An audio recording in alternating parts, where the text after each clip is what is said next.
Welcome back, everybody, to the show. I hope you're doing fantastic. So much to get into, so much to speak about. I'm pumped to be here. I'm pumped that you're here, and we're going to talk about so much. Oh my gosh, around war updates, of course, and Leavitt failing at her job, of course. China censoring, which they do, but then being like, we're not going to censor the stuff that makes fun of Trump, so we'll look at that.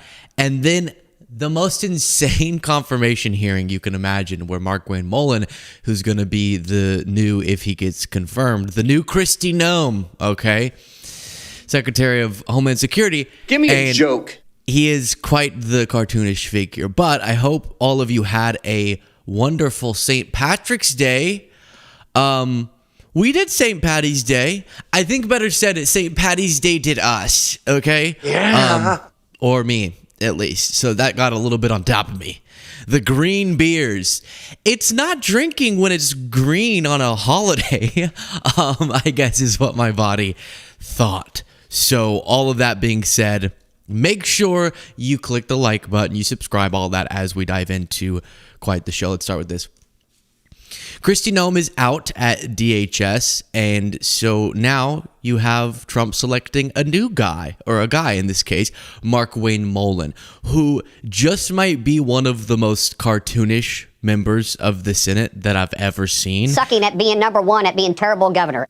That's a quote from him, if you can decipher that. And if you thought the communications coming out of DHS, out of Homeland Security, were confusing or disjointed or destructive, just wait until you get Markwayne Mullin in there. We're going to be a hell of a lot more confused and get even worse answers. So one of the interesting aspects to this hearing, and we're going to take a deep dive into it, is that Republican Senator Rand Paul has major beef, and he's overseeing this hearing from what I could tell, and he has major beef with Markwayne Mullin. So some of the highlights of the hearing weren't Democrats grilling Markwayne Mullin because they're going to be opposed, obviously, to Trump's selections, but Rand Paul, who on a personal level, and this is what we're going to watch here in a second, had an incident with his neighbor a few years ago where they were having like a neighborly dispute, and then all of a sudden the neighbor came over and just brutally assaulted Rand Paul and caused severe physical damage, broken ribs, etc. And Markwayne Mullin at one point essentially said, yeah, Rand Paul deserved it. The quote was, Rand Paul's a freaking snake, and I understand completely why his neighbor did what he did, and I told him that to his face. So that's what's going to happen here in a second, is Rand Paul's like, all right, now you're on my home turf, and now I get to grill you about that. But before even looking at those clips, Markwayne Mullin showed up late to his own confirmation hearing. The hearing to consider the nomination of Markwayne Mullin to be Secretary of Department of Homeland Security will come to order.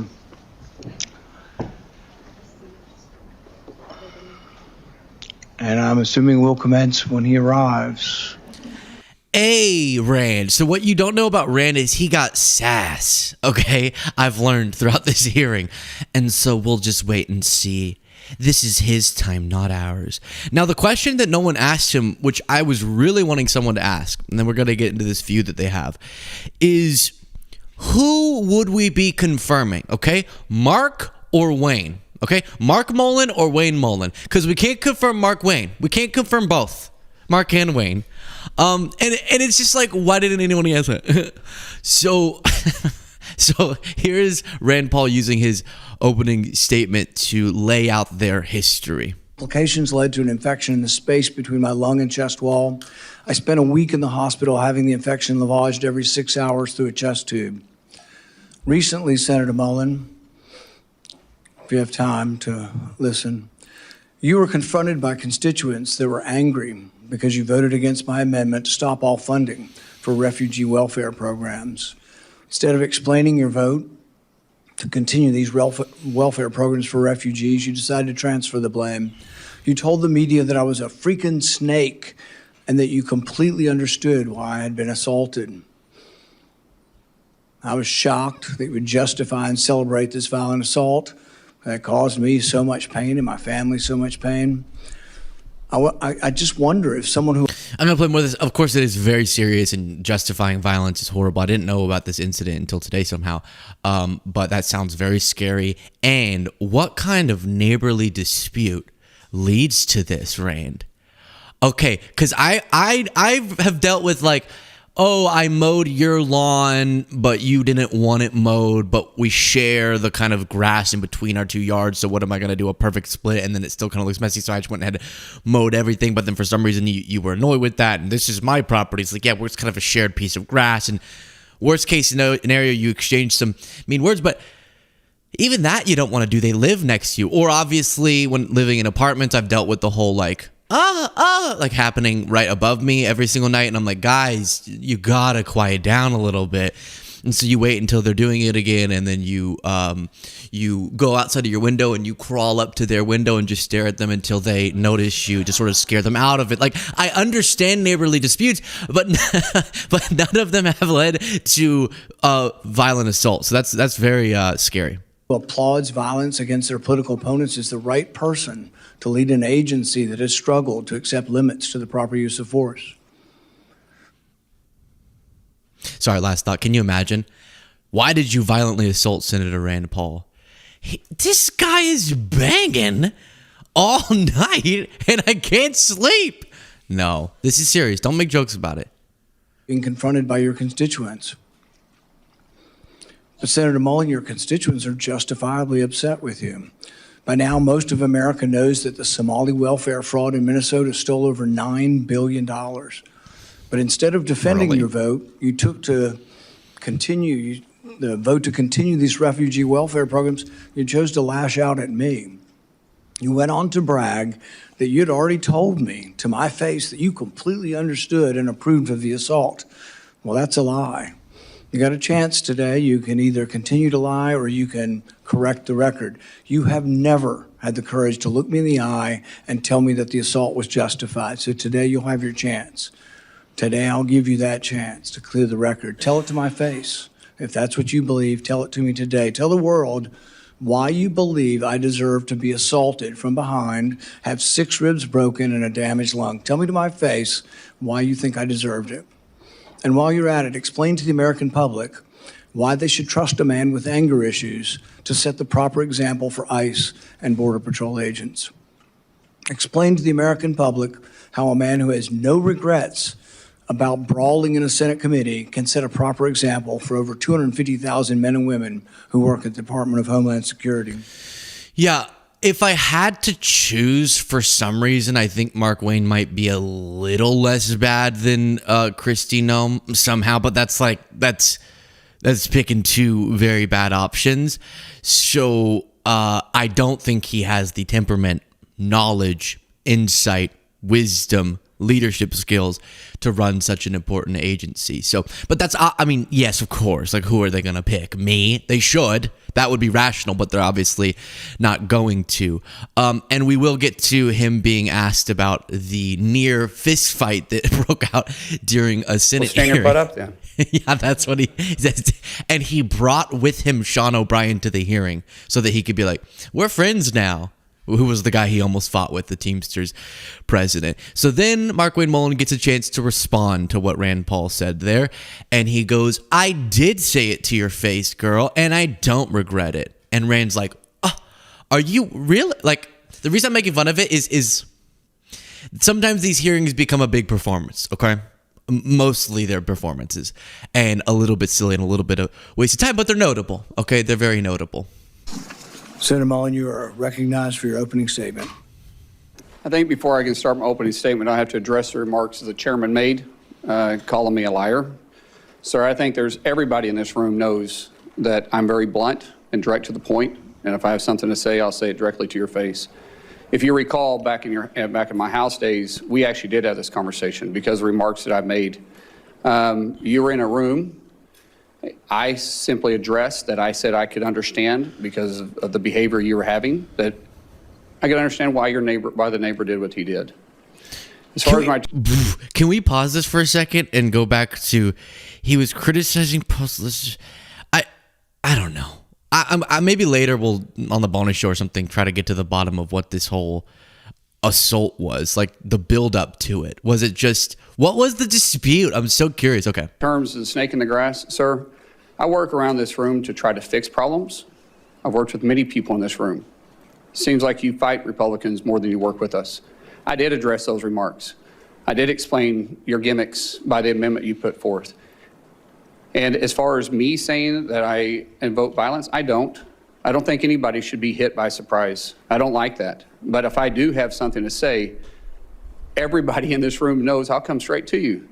I'll say it publicly and I'll say it privately, but I'll never say it behind your back. So for you to say, I'm a liar, sir, that's not accurate. And I got proof. It's just not accurate. It is not accurate, and I won't stand for that because I prioritize accuracy. To say that because you have spent millions of dollars in my campaigns against me because we just don't get along. However, sir, that doesn't keep me at all from doing my job. I can have different opinions with everybody in this room, but as Secretary of Homeland, I'll be protecting everybody, including Kentucky, as much as I will my own backyard in Oklahoma. It's bigger than the partisan bickering that we have. It's bigger than the political differences we have. The truth is, I have a job to do.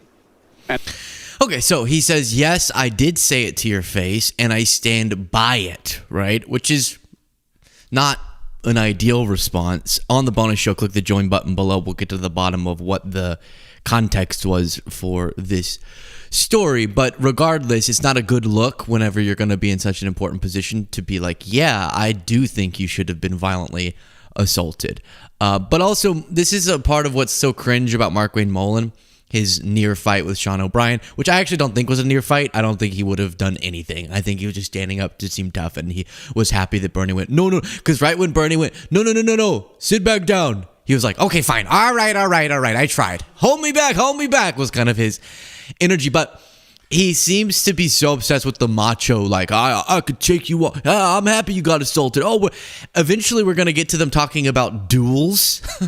And Markwayne Mullin's like, yeah, I do think two consenting adults can do a duel to death. And Rand Paul's like, no, that's not legal. Really? Because I was watching a movie and I was watching a documentarian. We're doing what they call a Western standoff. Sheer lack of any Really? Because explain Hamilton to me. That was a long time ago. kind of self-awareness that you're going to be leading thousands of men and women who will have the use of force, and there's been great questions in our country about how that will be used, and you think a violent attack is just fine. So I guess my first question is, do you think that justifying that kind of violence sets a good example for the men and women of ICE and Border Patrol? Mr. Chairman, first of all, I didn't know the extent of your damage. When the phone call was made, I made it to you and I tried to talk to you. You didn't engage at all. In fact, you said, get your paperwork in. It's got to be at 3 days in between. You offered no apology. Sir? And you offer no apology today and no regrets. Haven't heard the word apologize, haven't heard the word regret, haven't heard I misspoke and it was heated and I made a mistake. Haven't heard any of those words. Sir, actually, it wasn't heated, and I'm not apologizing for pointing out your character. Good. So you're jolly well fine, and you want the American public and the people up here to vote, that may or may not vote for you, to know that you supported the felonious, violent attack on me from behind. I did not say I supported it. I said I understood it. There's a difference. So that means you really didn't approve of it, just completely understand it. What do you think most people would interpret completely understand to be? Support for or a condemnation of the violence? Sir, as I said, we can have our differences. It's not going to keep me from doing my job. Listen, we can have our differences. I can think that, yeah, you should have had all your ribs cracked, but that's just the differences of opinion. Okay? And as long as you know that I'll come to you and I'll say things straight to your face and I'll be accurate, then you know I can do this job. And the important thing too for you to remember is that I will not suck at being number one at being worst secretary. Okay, Sucking at being number one at being terrible governor. Every time it's just like this little kiss on my cheek. I love it so much. All right, so then we get to the topic of dueling. I guess previously Markwayne Mullin had been like, yeah, you know what? That's a fair way to deal with your differences. And so then he tries to justify it. In the days after the fight, you did many interviews in which you justified the violence as historically justified by precedents, such as caning and dueling. Is it today your opinion that the caning of Charles Sumner was not only justified but argues still for resolving our political differences with violence?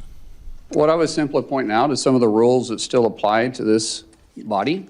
For instance, dueling with 2 consenting adults is still there. I was pointing out what is still illegal for 170 years. There's no precedent for legal dueling. Even then, he said this is still one of the ways you could in this body, like senators. Now, kind of an interesting point. It would be fun to see like Chuck Grassley and Bernie Sanders go at each other in a duel. That could be pretty interesting. Can I see that again? He said, I was just simply pointing out that's one of the options available to us in this body. Simply pointing out is some of the rules that still apply to this body. No. For instance, dueling with 2 consenting adults is still there. I was pointing out. Sean O'Brien's behind him like, that's right, brother. Shut up, Sean. What are you even doing? What is been still illegal for acceptable. 170 years. There's no precedent for legal dueling. Even then, they fled the country. Do you realize that the man that beat Charles Sumner with a cane, he beat him till he was unconscious? You know why no senators intervened? Because his friend held a gun on the other senators, and he kept beating him until he crushed his skull. That's what you're insinuating is the precedent of the Senate, and that's what you live by. That is a very, very dangerous sentiment. Oh, he just sits there. Yeah, that is a dangerous sentiment, not to mention, to use a very light term for it, regressive, archaic, barbaric, shall I say, Markwayne? And well, then, if you say that, how did Hamilton die? We used to deal with our problems a little differently, and I thought it was more better back then, Mr. Paul.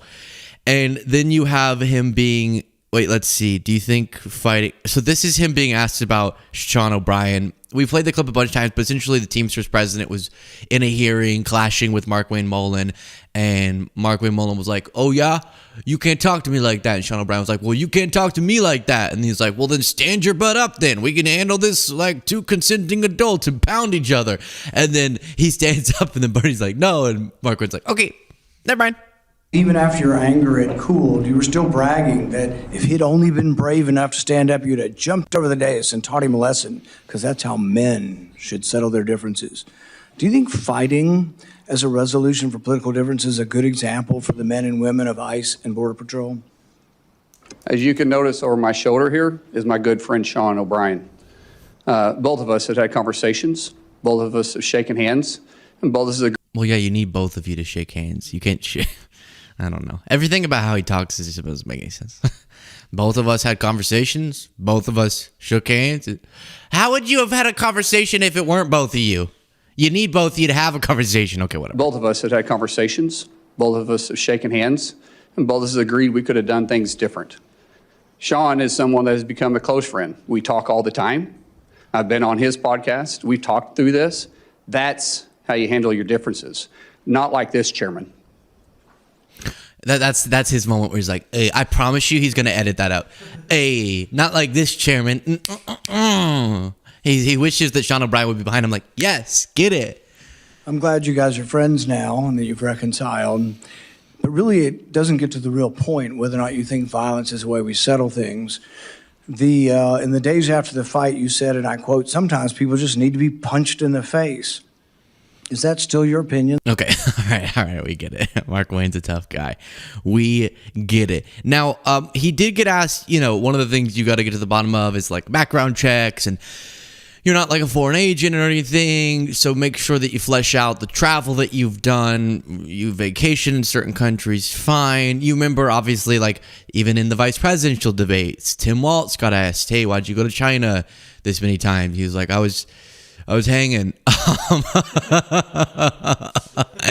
And then they were like, well, you said that you were there for like this notable historical event, but it doesn't look like you were. And he was like, dude, I'm a freaking knucklehead. What are you going to do? I'm a knucklehead.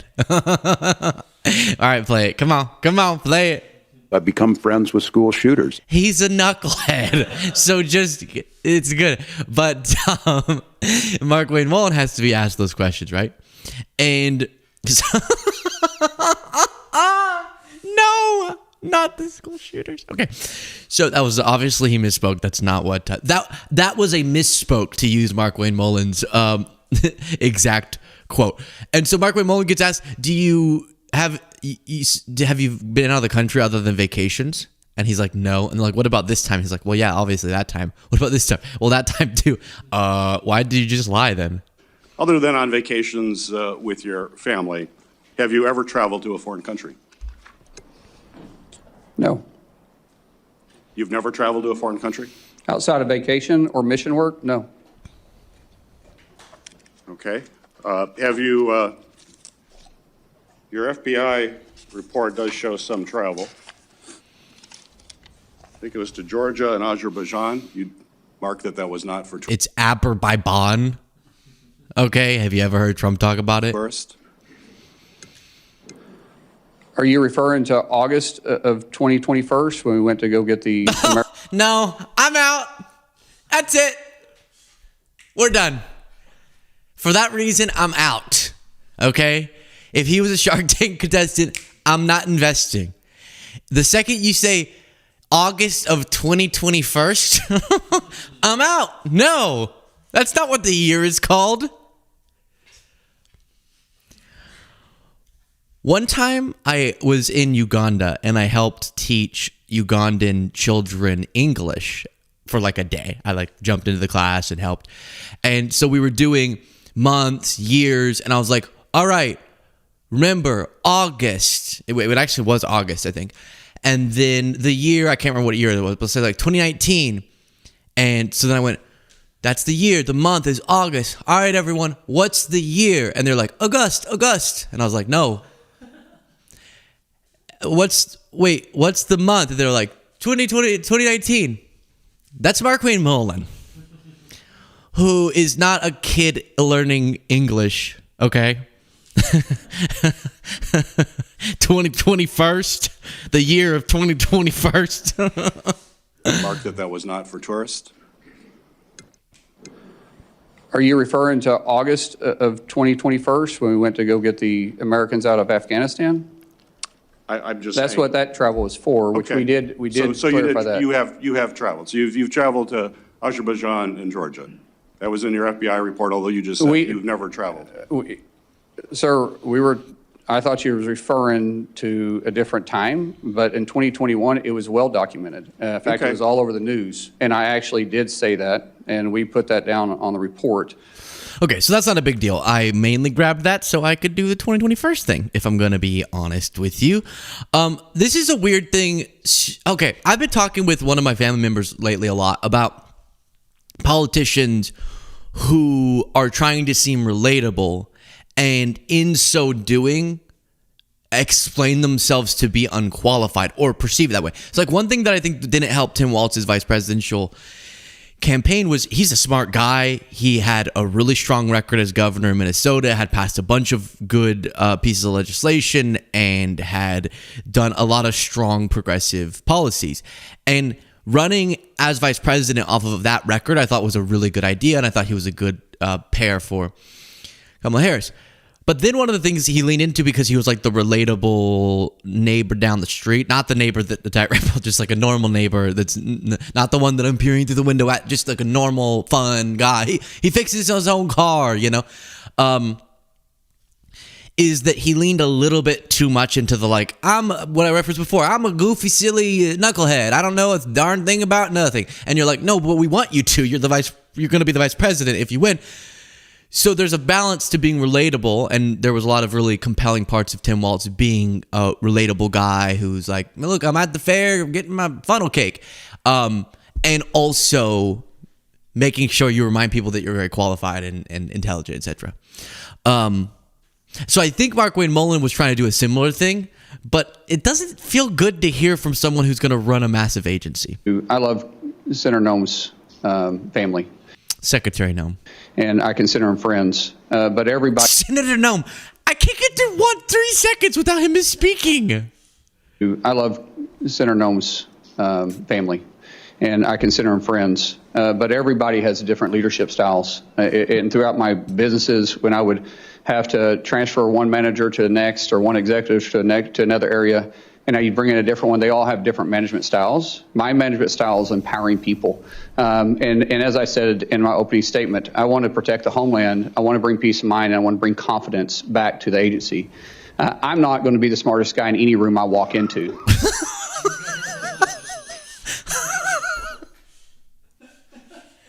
It's one thing to be like, as a leader, you have to understand that you should surround yourself with experts, smartest people, and often that means you're not even going to be the smartest person in the room. But he always finds a way to word it weirdly. Like, I'm never going to be the smartest person in any room.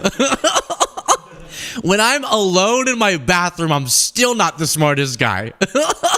Oh my gosh, that is classic. Can I hear that again? We got to get that on the soundboard. I'm never going to be the smartest person in any room anywhere.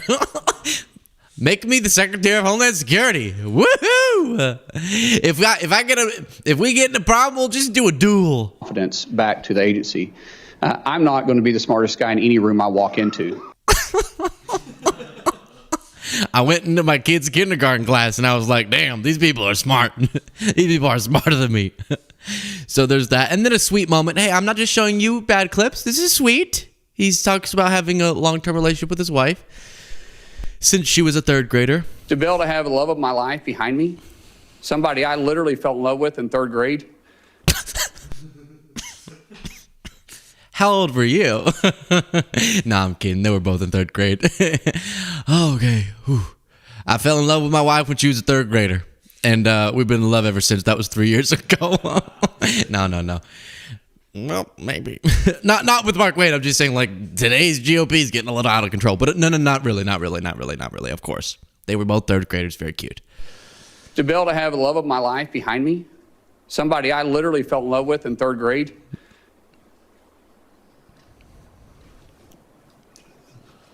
It's sweet. I knew I was going to marry her in 8th grade. She didn't know that yet.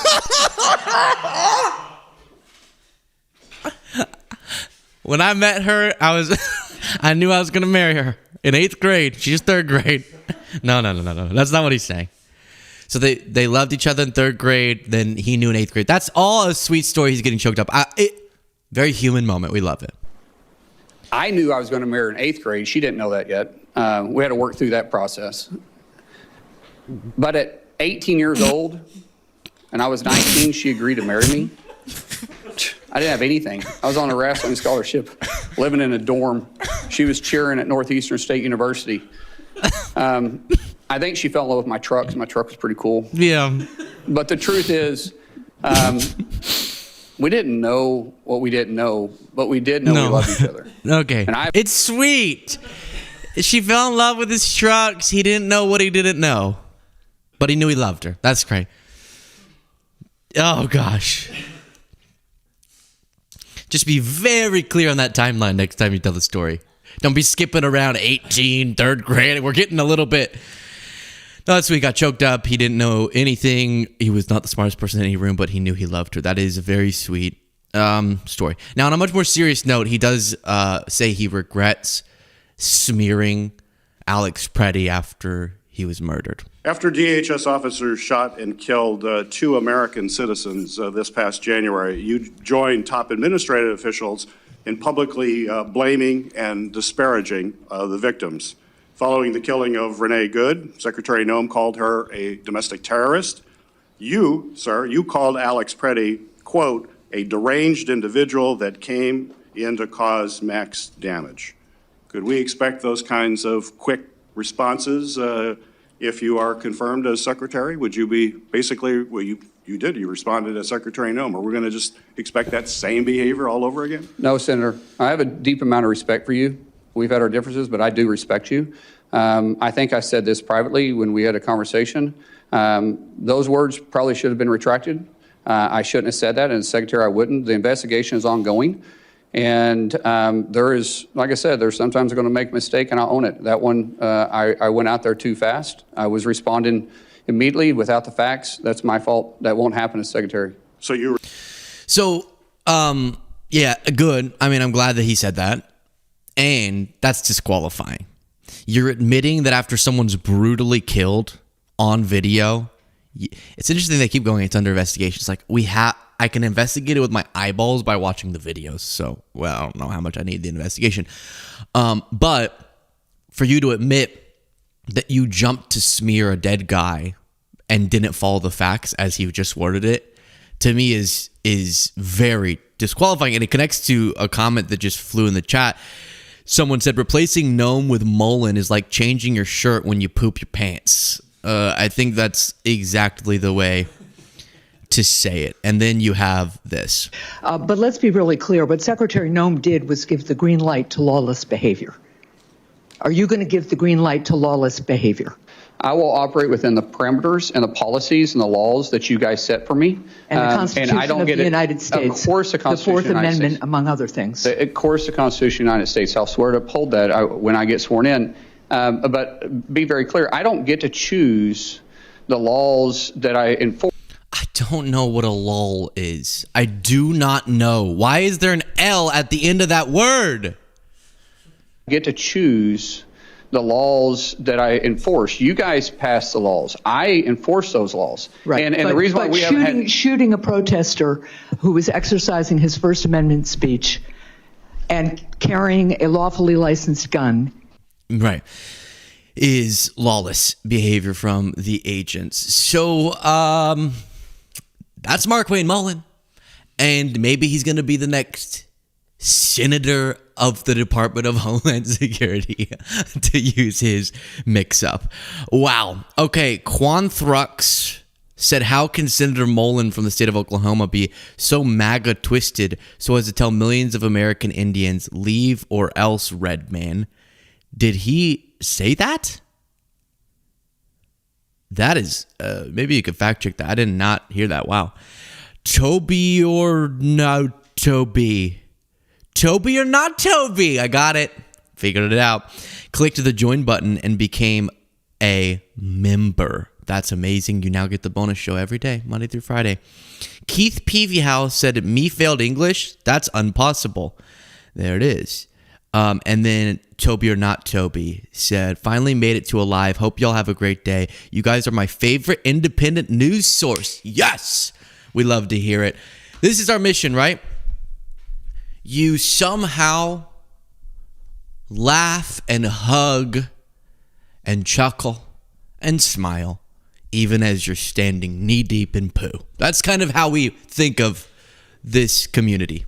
We understand we're knee deep in poo. We're not lying about that. We acknowledge it and we're trying to figure out how to drain it, but we also have a good time. That's just, that's what we do. And I appreciate that so many of you appreciate it. I think you're very wise to appreciate it. I really think much more highly of you, given that you think highly of me. That's like a Trump statement. Okay, we were kind of having fun with that Markwayne Mullin thing. I'm not looking forward to this one per se, but let's just get through it and then we have more stuff on the other end. I genuinely don't know on a human level how Caroline Leavitt does what she does. I don't know how you don't go to bed and think, this is so humiliating. I'm done. I'm just going to leave. I'm going to give up because I can't keep trying to defend the indefensible. And the indefensible, go look in the dictionary, you flip to it, and it's a picture of Trump. That's what she has to defend. So let's start with this. Just the logic of it. It's not like the most shocking thing ever, but the logic. Joe Kent, who was working under Tulsi Gabbard in the intelligence community, resigned citing the war, this being a betrayal of the Trump promises, etc. Immediately, the White House starts boosting messaging that calls Joe Kent, a loser, and he was terrible. Trump comes out and says, I always thought he was bad on security, despite him having a counter-terrorism position, but Trump always knew he was bad. And then you have all these people saying, and I think he's bad in a bunch of ways, but this decision is based on him opposing the war.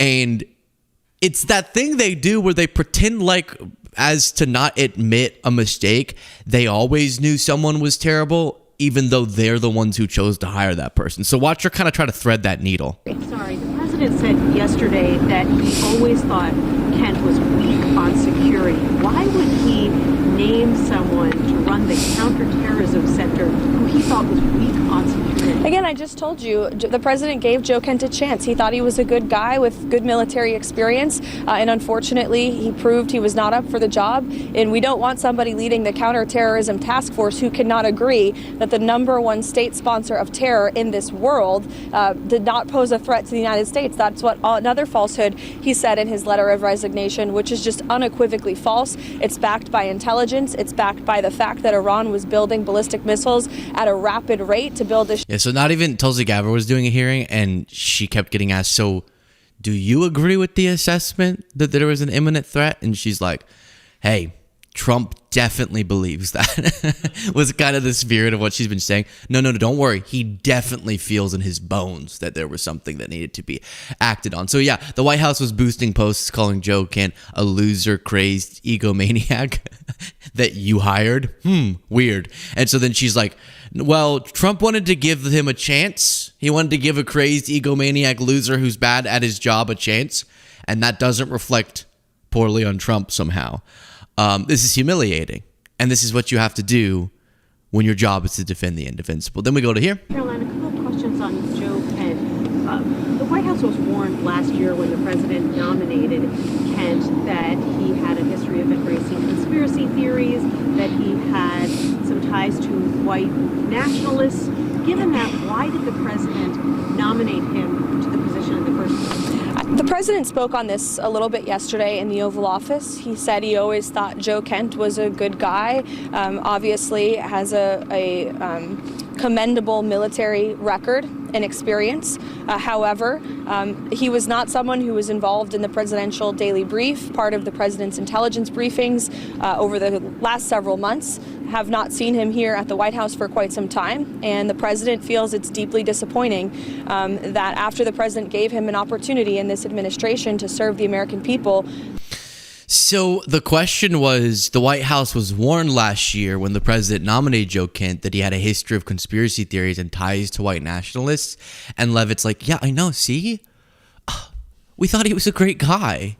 No, exactly. That's a great point, right? Everyone was saying like he's a white nationalist and he's conspiracy theorists. It's like we were like, of course we're giving him a chance, but we're so misled. Now he's a white nationalist who doesn't want us to go to war. So what the hell? It's so confusing. She didn't even engage with that. Then she gets to the question a lot of people ask is like, what's the plan on the Strait of Hormuz, Carg Island, ground invasion? What's the plan? And she says a lot of mumbo jumbo and then goes, rest assured, there's a plan. She doesn't share it with us, but there's a plan. Actually, before I play that for you, this is the context, okay? This will sum it up for you. Trump sent out a post saying he's been all over the place on, does he want our allies' help? Does he not? Is he mad at them? Is he not? Does he even understand the logic of why they aren't coming to our assistance? Because, which Leavitt will ask this question, we didn't consult with them before starting a war. Why would they then be on the hook for going to war with us? It would be one thing if we went to NATO and like, we have to go to war.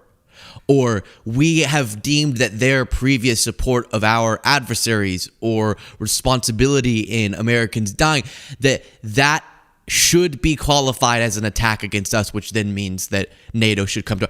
None of that happened. They just went to war, no consultation. And then now we're like, why aren't y'all coming to war with us? Because you didn't even ask them before you started it. And now you're assuming they're going to help. And Trump has spent his political career poo-pooing all over our allies and starting trade wars with them and saying that they're terrible and seemingly liking many of our adversaries more than our allies. So he's been all over the place, as I showed you yesterday, on whether or not he wants their help or if we need their help, but we don't, but they should give it to us, okay. And Sam Stein summed up after Trump's latest post where he's like, you know what? What if we just don't even do anything with the Strait of Hormuz and see how the Europeans like that? And then they'll have to deal with it, even though it's a problem that we initiated. Obviously, ultimately, it's Iran's fault, but we started a war, so that now they're doing this as a part of that war. So here's the the chronology of Trump's stance on this topic. On the Strait of Hormuz, we've gotten from, number one, we don't need help. Number two, we do need help. Number three, why aren't folks helping? Number four, help's on the way. 5, not telling you who is helping. 6, help's not actually on the way, but we don't need it anyway. 7, we may just abandon it and leave it to everyone else. That's been he's like, oh yeah, all the countries are begging to help. And then the next breath, he's like, no one wants to help us and I'm ashamed of them. And then someone's like, wait, did you say people did help? Who's saying they'll help? And he's like, can't tell you that. And then he goes, because I told them we don't need your help. Don't worry about it. We got this. And then later he's mad that they're not helping. And then later he says, you know what, we might just abandon this altogether. The whole Strait of Hormuz. So with that in mind, Leavitt says, rest assured, there's a plan. Given that the allies seem to have rebuffed the president's request for help, and now he says he no longer needs their help, what is the plan to reopen the Strait of Hormuz quickly? The president is going to continue to talk to our allies, both in Europe and also in the Gulf and Arab region. The United States military has a lot of capabilities, as you have seen play out over the last 18 days. They still do have tricks up their sleeve. I won't broadcast them for the media, but rest assured there is a plan. They're working on it. We have seen some progress with respect to that, but of course the president, again, continues to call on our allies to step up and do more. Yeah, step up and do more, but we don't need your help. Step up and do more, but we don't need your help. We need your help, we don't need your help. Understand? Got it? Get it? Okay, gosh. But there's a plan. I can't tell you. I know I've made this reference so many times, but this is literally the epitome of that Office scene where he says, I have a 3-part plan that will fundamentally transform the efficacy of your office. And they're like, well, what's the plan? He's like, can't tell you the plan until you hire me. That's what they're doing. We have a plan. We can't tell you, though.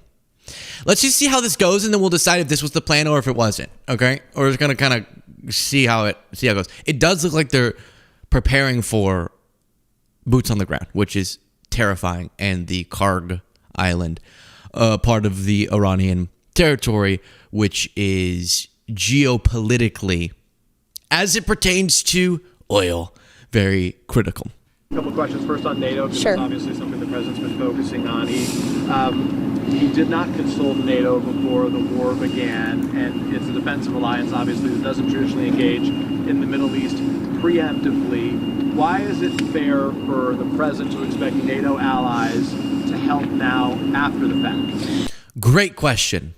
NATO, defensive alliance, you didn't go and even consult with them, and you can't identify a distinct attack that would be the justification for this happening now or an invocation of Article 5. And so why is it fair to just expect that if we randomly start a war with very little explanation that our allies will be like, yeah, sure, we'll jump in and risk our country and our people's lives? NATO allies benefit far more from the reopening of the Strait of Hormuz than the United States does. As you know, thanks to this president's energy agenda, we are a net exporter of oil. We have enough resources here at home for our people, and that's a good thing, thanks to President Trump. The Strait opening... Record domestic oil production under Joe Biden. Let me just remind you about that little note, and the exporting being more than the importing also was a phenomenon under Biden. So not thanks to Trump. Is obviously good for America because it will stabilize the global oil industry. It will bring prices down again, but it greatly benefits Europe and our allies in NATO, and the president. Okay, I understand the point of the Strait of Hormuz being blocked by Iran is very destructive to other countries and the global economy, thus they would care about it. Yeah, and I think that argument would make sense if we were just out here living and vibing and having a UFC fight on the White House lawn, Trump's making his ballroom, we're having a good old time, right? And then Iran's like, we're blocking the Strait of Hormuz, and then we're going, I guess we'll step in to help. We don't want the disruption in the oil market, but y'all should really be jumping in to help. But that's not what happened. It's that we started a war, so now this is one of the things they're doing as a part of that war. And so it kind of is our responsibility. That's a part of why people such as myself are so cautious about military intervention, is you have the aspect of American lives being put at risk, the aspect of war crimes potentially being committed, like we've now seen with us blowing up a school, not to mention war crimes in response from the Iranian regime. You have the you break it, you own it phenomenon, which Lindsey Graham said, I don't believe in that. You break it, then you leave it there and it gets fixed somehow. And where you actually just further escalate, give more motivation to be hostile to the United States in the country that you're intervening in. You don't actually facilitate some beautiful utopia where now there's a pro-Western government and everything's perfect and the people of Iran have a non-oppressive regime. And instead, you end up having an even worse situation, more chaotic, more destabilized, and more anti-American, and a leader that's just as bad. And then there's also this, which is in response, the country could do all sorts of things. Apparently, Trump didn't, even though it's so obvious, predict that they would take this tactic in the Strait of Hormuz. And now it's kind of his problem. So that's why slinging yourself into a war so irresponsibly is so dangerous and something you have to be so cautious about. Then you have her on Fox News reiterating this. On a truth that was sent out earlier today, 7:22 a.m. Eastern Time. I wonder what would happen if we, quote, finished off what's left of the Iranian terror state and let the countries that use it, we don't, be responsible for the so-called strait. That would get some of our non-responsive allies in gear and fast, President DJT. Has there been any movement overnight on behalf of our allies that has softened their position about going through the Strait of Hormuz? Not overnight, but the president and his team, especially Secretary Hegseth and Secretary Rubio, continue to be in touch with their counterparts in Europe and, of course, our allies in the Arab engulfed region. Look at a headline that I just saw. The Washington Post. Iranian regime is degraded but still intact, according to Tulsi Gabbard in her Senate testimony. So I said this from the outset, even if we all agreed that we needed to remove this regime, it was our responsibility to do it, and we're doing it. The hubris and moronic nature of the Trump administration to think that you go and just drop a bunch of bombs and then blink and it's this perfect situation, as opposed to maybe even a worse one, is just that moronic. It's insane. We've tried it before. So it is different to say we're going to go do targeted strikes because we think that they're advancing the nuclear program. We think that's a threat to us, and so we're going to take it out, right? And you could agree or disagree. Is that tactic? Could you have solved this through diplomacy? Whatever. Trump got out of the nuclear agreement, right? All that's important. But that is a very different conversation than now they oscillate constantly and change their minds, so we don't really know what they're saying. But it seems like Trump in that post is saying we can take out the terrorist state. We can take out, meaning the Iranian regime, and thus it would have to be replaced by something else. Otherwise, you just killed a bunch of people. They still have the exact same ideological forces in their government, but probably just more pissed off and a little bit gayer, apparently. The new Ayatollah. Who knows? And then what? What? You just kicked the can down the road on some of their weapon systems, but they're more motivated to get worse weapons because of what just happened? It doesn't make any sense. She was asked if Tulsi Gabbard if her job's at risk after the whole Joe Kent debacle. Tulsi Gabbard's job in jeopardy right now, given the Joe Kent stuff. Not to my knowledge. I haven't heard the president say that, nor have I heard him say that. So obviously that's a question for him, but I haven't heard him to say that at all. Wait, what? Wait, huh? What did she just say? Not to my knowledge. I haven't heard the president say that, nor have I heard him say that. So obviously. Oh, I see. No, I see. Okay. You haven't heard him say it, nor. I thought you said or say it. So then I was like, wait, that's confusing. You just said the same thing twice. But she said he didn't say it, nor say it, which makes sense. The hell does that mean? Is Tulsi Gabbard's job at risk? No, I mean, I haven't heard the president say it, nor say it, and he didn't say it, and I haven't heard him say it, and so he hasn't said it to me or said it to anyone that I know of that he didn't say it. This kind of was Markwayne Mullin-esque. I haven't heard him say it nor say it. Oh gosh. So she's crumbling. That's a disaster. Humiliating alert. I can't believe that anyone would. I don't care how high up you rise. Okay. Oh, she's at the White House. What's new? We've been to the White House. Oh, it's just a house. It's just a place. Okay, epicenter of global power? Maybe. But it's just a spot. And it's a title and you think you're cool. But instead, your legacy is disgraceful. I know someone who doesn't know a blippity blip about politics. Nothing. Like, doesn't know Tucker Carlson, doesn't know, barely knows JD Vance. They just know his meme face. That's like the circular one. Barely know anything about politics. And when she pops up on the screen, he viscerally reacts and goes, oh my gosh, I hate her so much. She's terrible. Doesn't even know much, but knows she's terrible. That's your legacy, Leavitt. So is Trump's economic advisor better? Has it? Let's see. But the fact is that the U.S. economy is fundamentally sound, and that if it were to be extended, it wouldn't really disrupt the U.S. economy very much at all. It would hurt consumers, and we'd have to think about, if that continued, what we would have to do about that. But that's like really the last of our concerns right now, because we're very confident that this thing is going ahead of schedule. How are you going to accidentally say that's the least of our concerns right now, talking about consumers not being able to afford energy?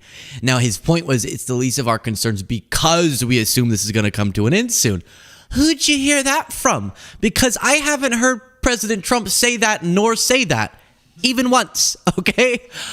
Literally, he's like, it could be short, could be long. We don't know. It's fun and zany. Maybe we'll just like take over Iran and run that. Take over Karg Island and we'll control it. Actually, it's going to be done very soon. Like he'll flip like that. And then if his goal is to do a complete regime replacement, that's definitely going to be a long project. So you don't know that. It should not be the least of your concerns responding to the economic disruptions that this war has caused. So you're thinking, wow, Leavitt, Hassett, that's kind of the worst you can get in terms of people trying to analyze the situation. Well, there's worse. Andrew Tate.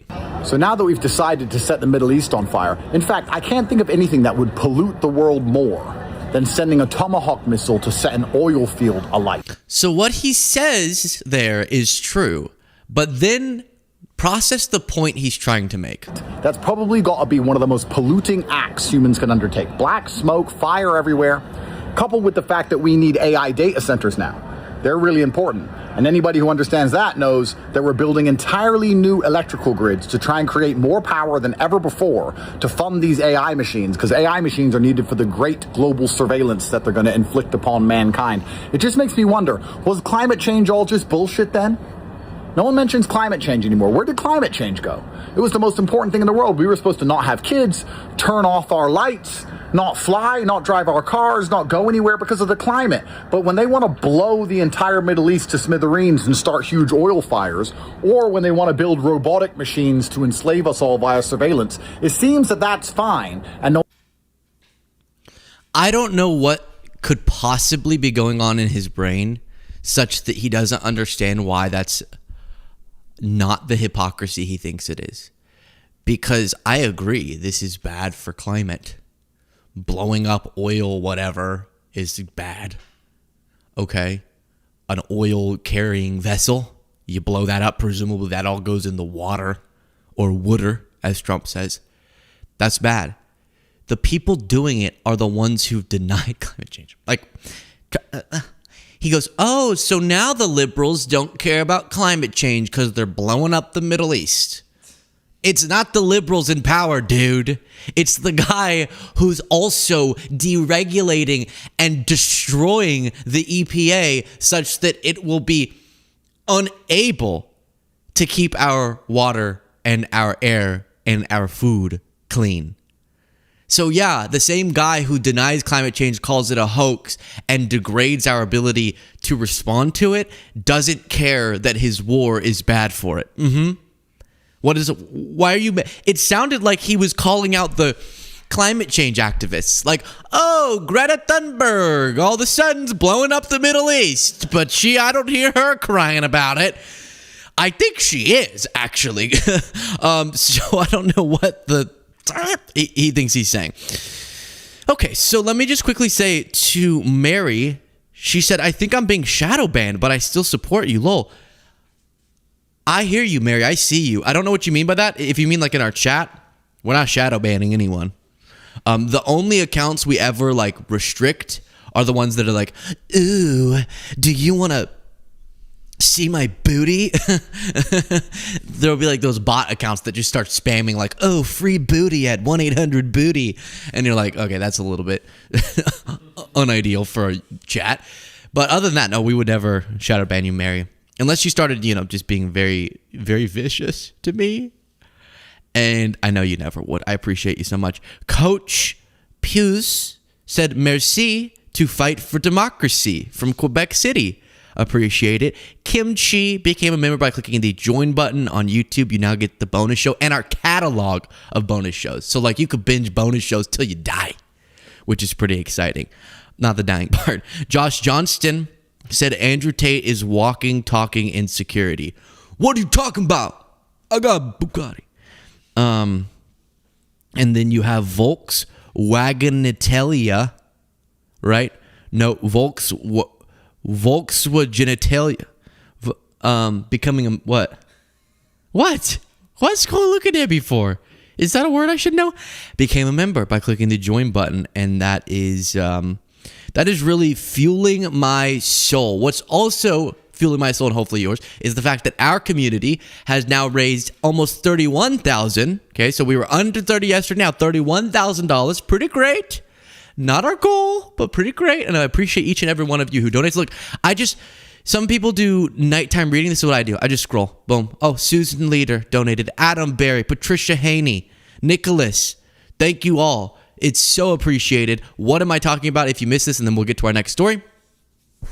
My mother's organization, the Miracle Foundation, does unbelievable work in supporting children in the foster care system. Because I gave a big explanation yesterday, I'll make this one short. You can go to the link in the description of this video, whether you're watching it live or you're watching it back later, and click it under the Support Miracle Foundation and read on their site about what they do to support vulnerable children globally. But we're focusing in here on the U.S. foster care system and providing the resources and tools and funds necessary to the families to allow for children to stay with a forever family and have that loving, supportive structure around them that so many kids don't have. And there's all these downstream impacts of that, and we can make a huge difference. Last year we did and supported nearly 500 children, and it really makes a lasting difference. There's an anecdote in here about a mother who just needed a little bit of that support, which the Miracle Foundation was able to provide because of supporters like you.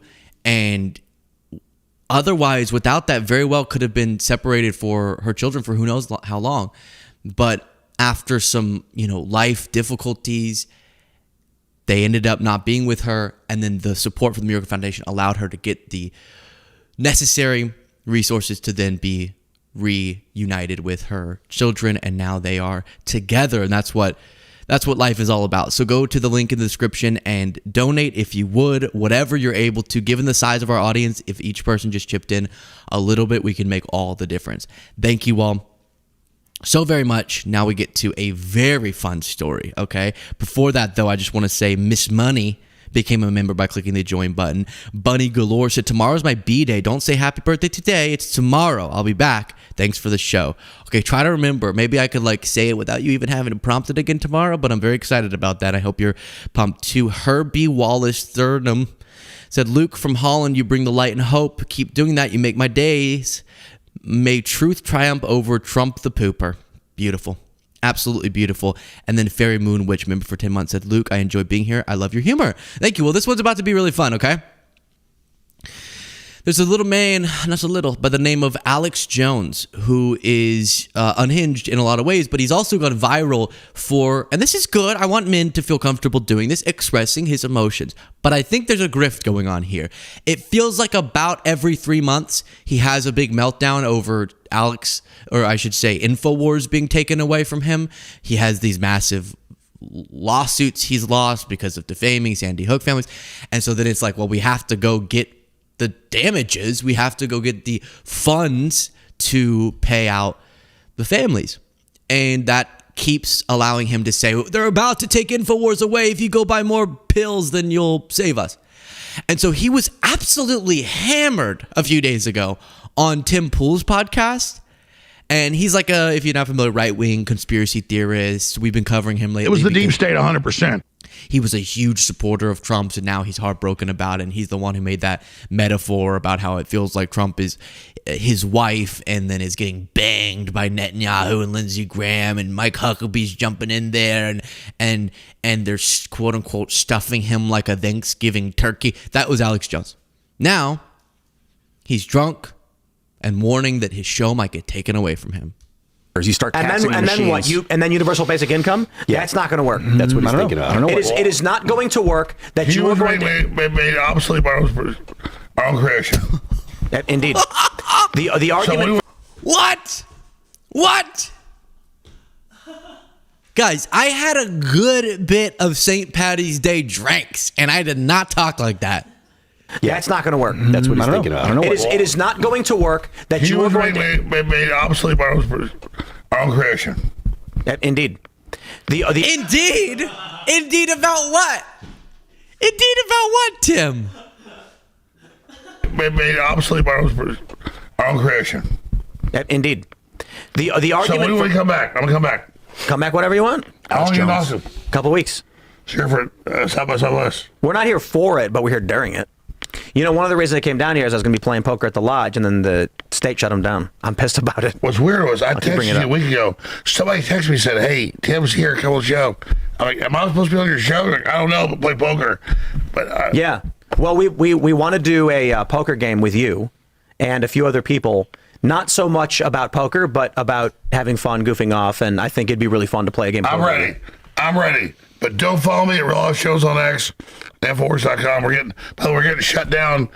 We beat so many attacks, but finally we're shutting down like the middle of next month. Wow, it's gonna be insane what happens. People can Yeah, it really is. Now, the last time he was telling us it was going to be taken away, and that's why his audience had to flood him a bunch of money and make him even richer, we got this soundbite of him doing his war cry.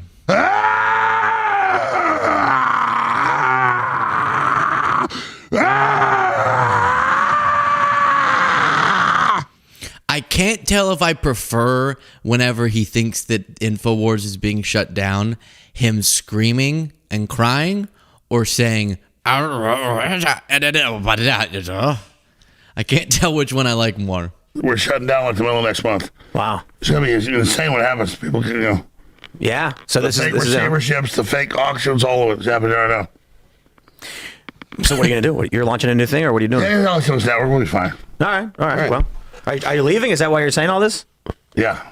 Okay. I am exhausted, brother. Well, it's good to have you. I was since 4 a.m. Unless you can do a table dance for me. No. I don't know what he's saying. I do not know what he's saying. The way he's bending over really makes me feel uncomfortable. And this is the thing about watching these clips. Some of you might go, "Oh, don't make fun of it. Maybe he has a problem." I don't know. I don't know if he does or doesn't. But obviously, detached from that, this imagery and audio is funny. It is funny to hear him go. But it's also it's reminiscent of experiences we've all had with that guy in the bar, who goes, I heard you're and I say, "Oh, you heard that I'm a political commentator?" And they're like, "Ugh." And then I'm like, "Do you have a political stance?" And they go, "Oh, but either party, but I do the Jews."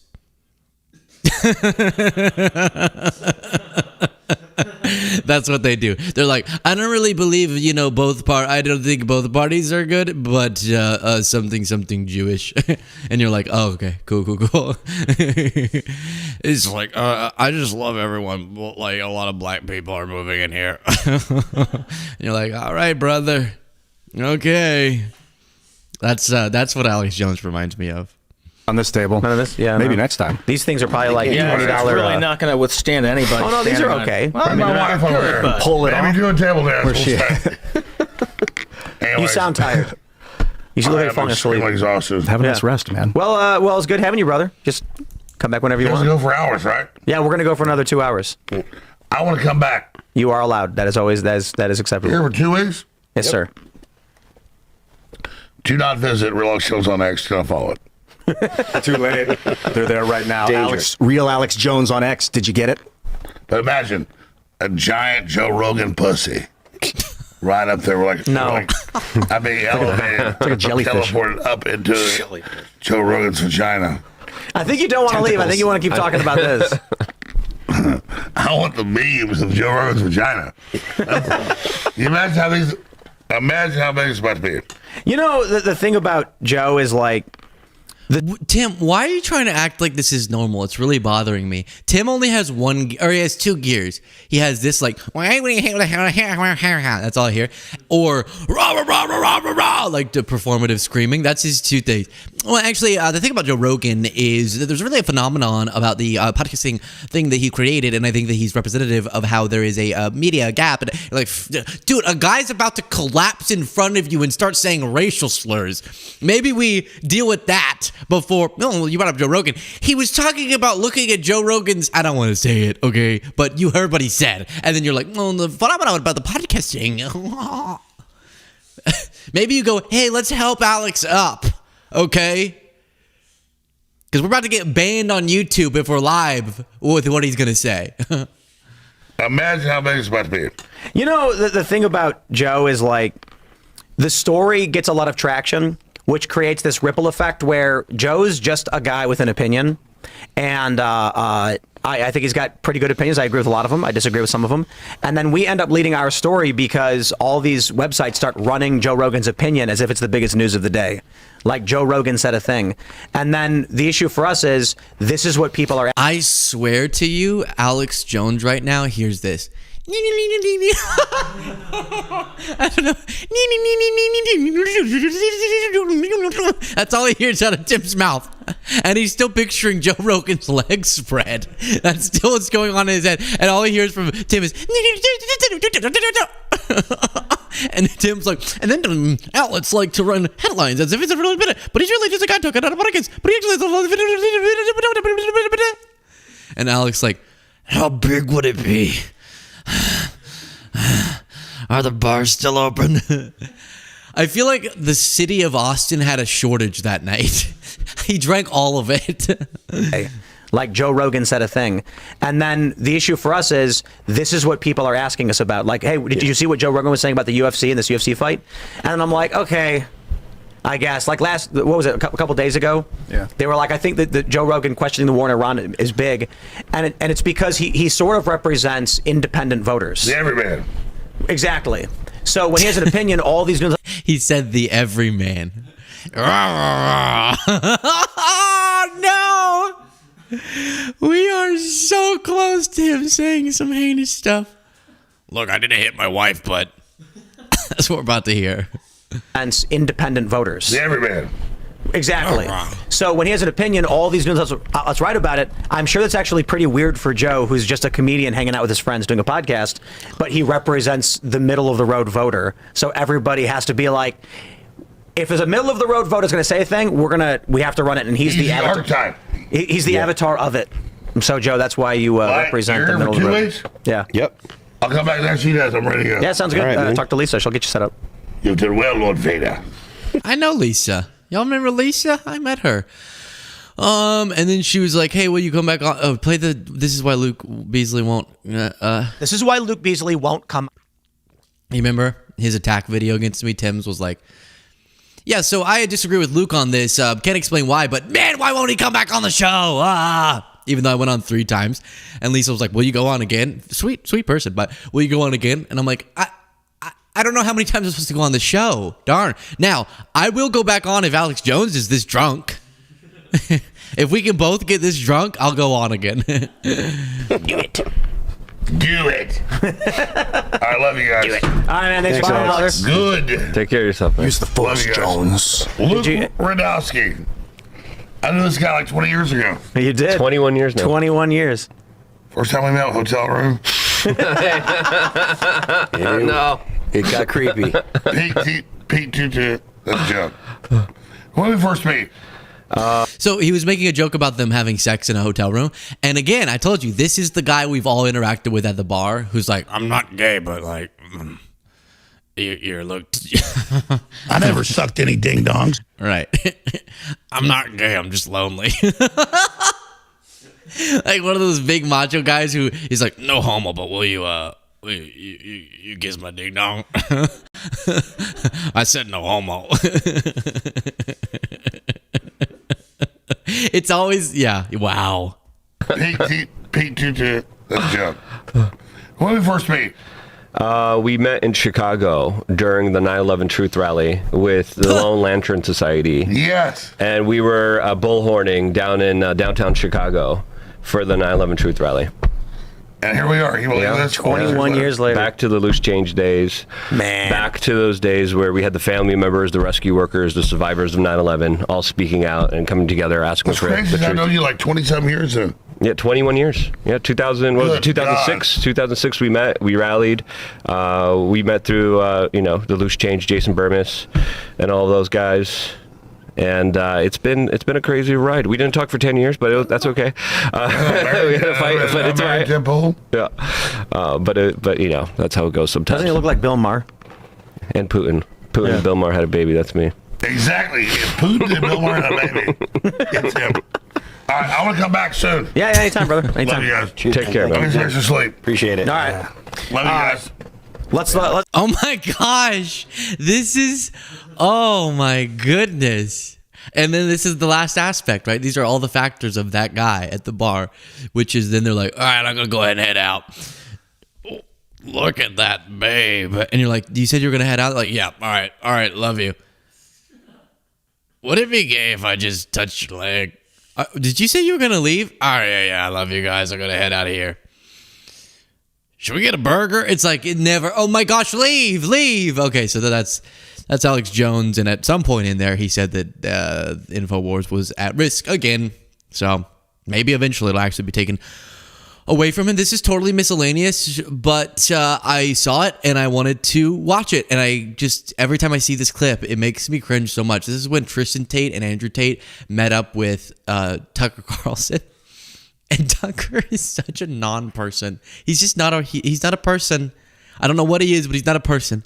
Watch him interact with them. Well, I'm totally bewildered. I come out and meet you. If I step 1 foot over this line, Hey. it's back to jail. Tucker Carlson. Tucker, a pleasure. Tristan Tate. It's so Real nice to meet you. Great to meet you too, What a man. trip I'm this a huge admirer. Yo, man. How you doing, man? This is like. You're the famous one, bro. You're the famous. What does that mean? This is like, he didn't say anything. This is like,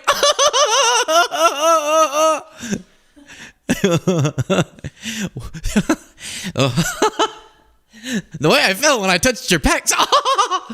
This is like. You're the famous one, bro. You're the famous. What are you even saying? This is like ha ha ha. Okay, you take it down. Oh my gosh, that's something else. And then one other miscellaneous. Usha is now 22 weeks pregnant with baby number 4, so we're very excited about that.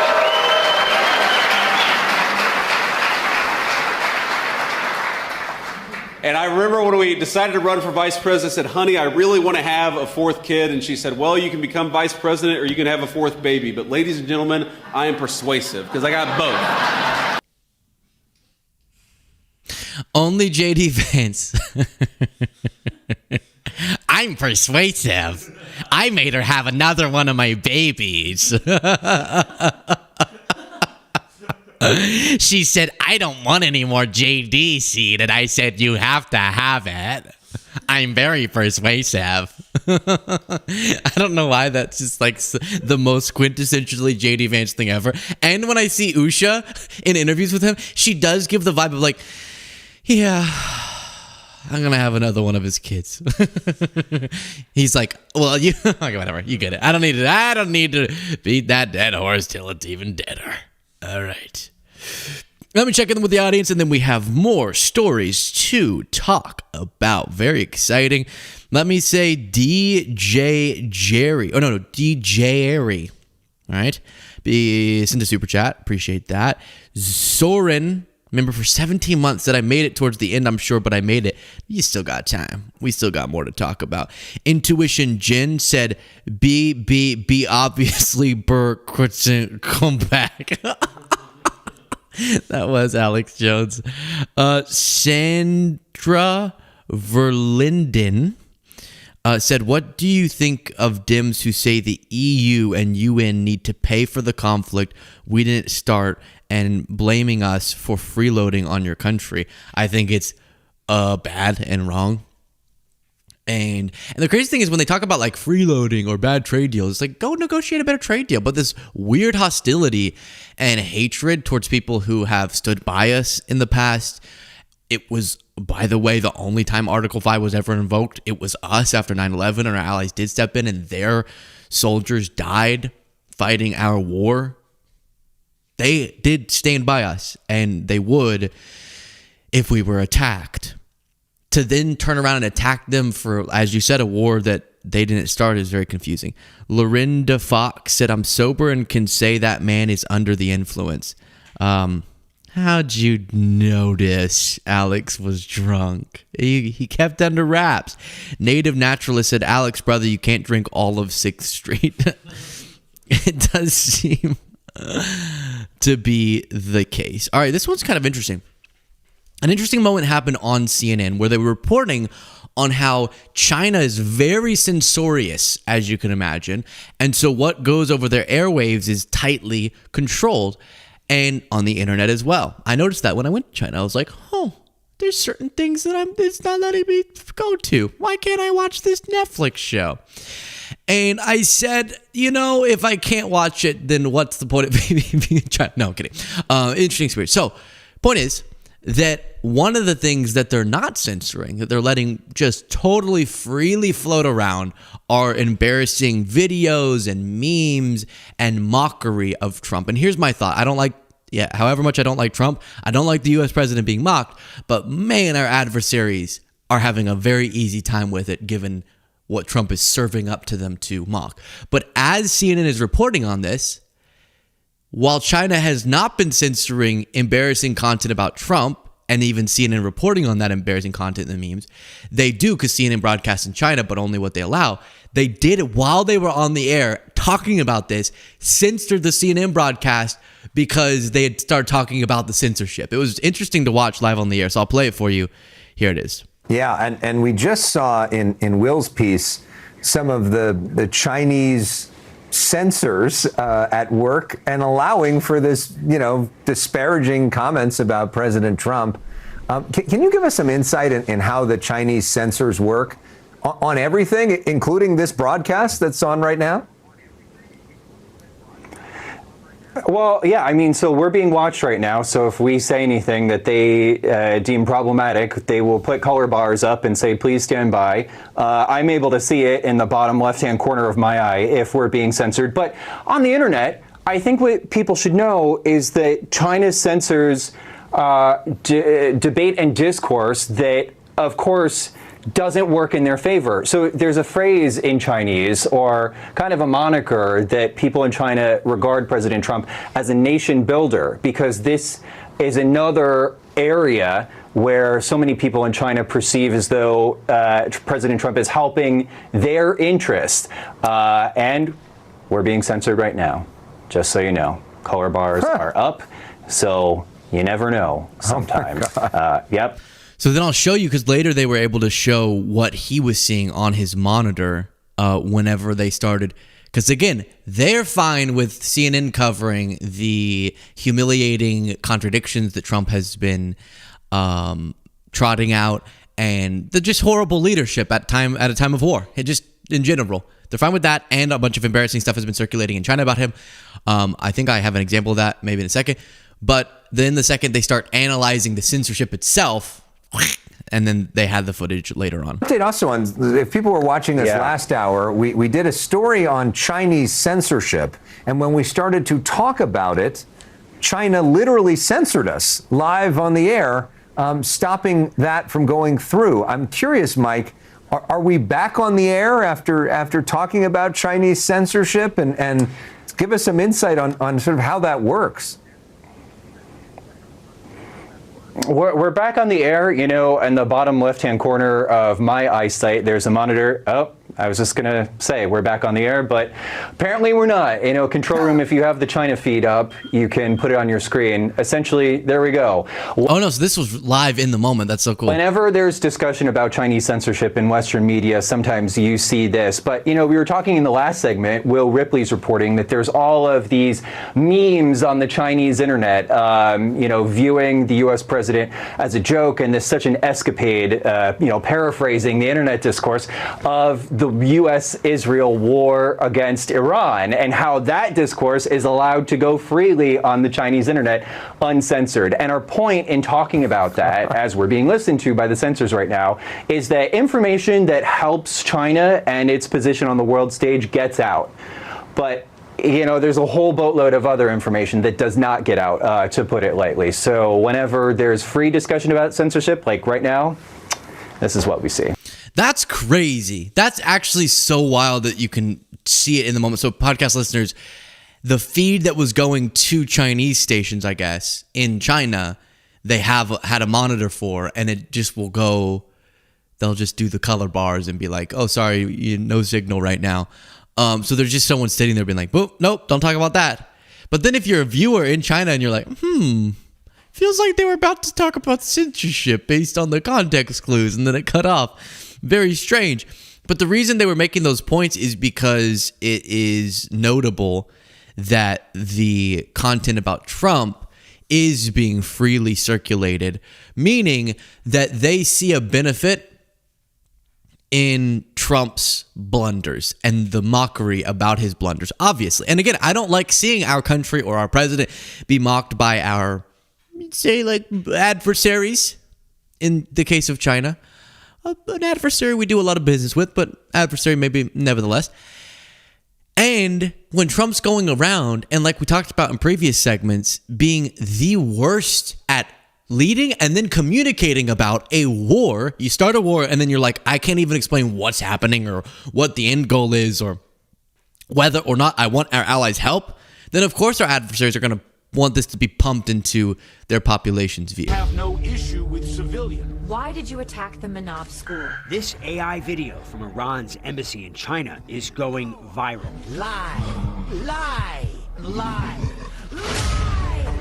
Beijing's heavy-handed government censors are allowing videos like this to spread, magnifying the narrative that President Donald Trump is evil and dishonest. We didn't hit the Manaf school.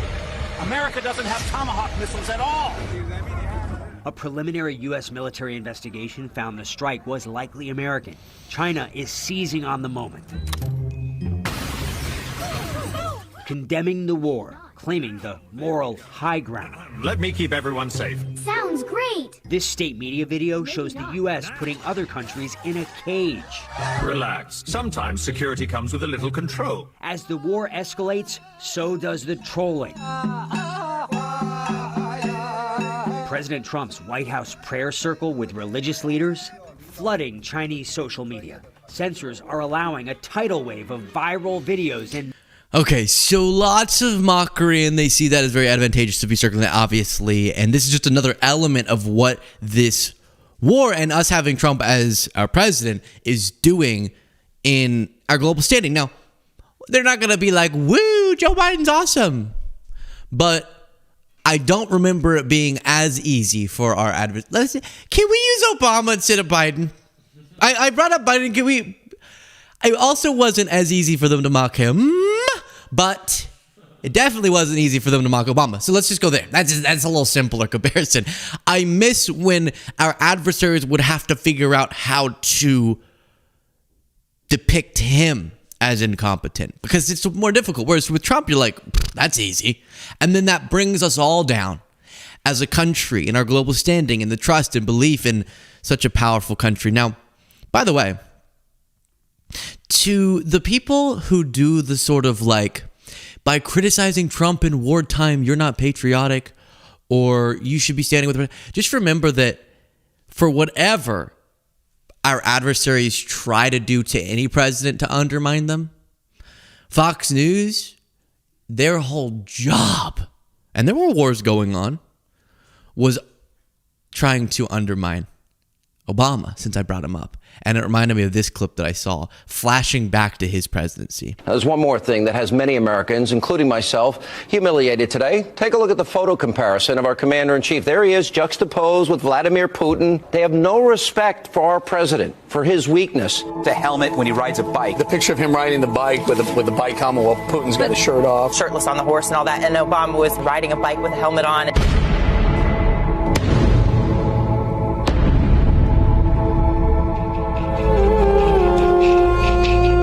The picture says 1,000 words. Here's, watch. Oh my goodness. Which one? You want to talk about the Ukraine for a second? It all began with the picture of President Obama on the bicycle with the helmet, and now we're paying the price for that. Putin, big, strong, muscular, on a horse. There's Obama riding a little bicycle with a helmet on. A leisure, not like a real racing bike. I mean, just going out for leisurely, and he's got this dumb hat on, dumb helmet on. The president came out addressing reporters on Thursday, and he was wearing this tan suit. President Obama's decision to wear a light tan suit at yesterday's news conference. He was wearing a tan suit. Light tan suit. I think it was shocking to a lot of people. Is this an effort to make him look warmer?